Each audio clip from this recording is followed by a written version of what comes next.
Legislation for a dramatic change in Japan's defense policy that could allow troops to fight abroad for the first time since World War II was approved by a lower house panel on Wednesday, sparking large protests from ordinary voters against the change.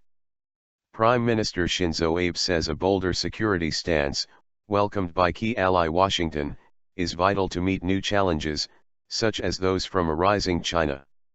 Opponents say the revisions violate the post-war constitution's pacifist Article 9 and could entangle Japan in U.S.-led conflicts around the globe. Ruling coalition lawmakers approved the bills after a raucous debate and a scrum, with opposition MPs trying to block the vote, shouting and brandishing signs that read "Abe politics is unforgivable" and against ramming bills through. The bills are expected to be approved this week by the full lower house, where the ruling bloc has an overwhelming majority, before going to the upper chamber.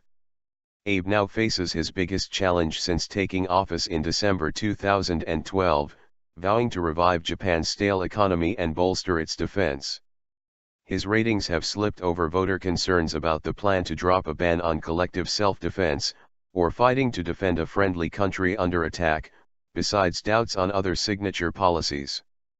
Crowds of protesters, organizers said 60,000, gathered near Abe's office on Wednesday evening, carrying banners and chanting "Scrap the war bills, protect Article 9 and Abe, quit."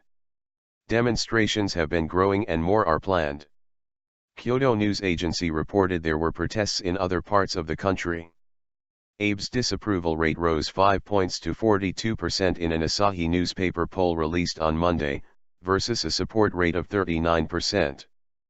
56% opposed the bills. Political veterans are starting to predict that, like his grandfather, Nobusuke Kishi, he may achieve his goal but have to resign, said independent political analyst Minoru Morita. Kishi, a wartime cabinet minister who was premier from 1957 to 1960, resigned 55 years ago to the day, on July 15, 1960, because of a public furor after pushing a revised U.S. Japan Security Pact through Parliament. Other analysts say Abe's support will suffer, but he will probably survive, given the weakness of rivals inside and outside his party. Abe has other headaches. Kyushu Electric Power is expected to next month reboot a nuclear reactor offline since the 2011 Fukushima disaster, the first such move in nearly 2 years, despite public misgivings. Anger is also mounting over ballooning costs for a new stadium for the 2020 Summer Olympics, and a clash between Abe's administration and the governor of Okinawa over a U.S. Marine Air Base could peak in August. That is also when Abe will issue a potentially controversial statement for the 70th anniversary of the end of World War II. Still, Abe could survive to be elected to another 3-year term as head of his Liberal Democratic Party in September.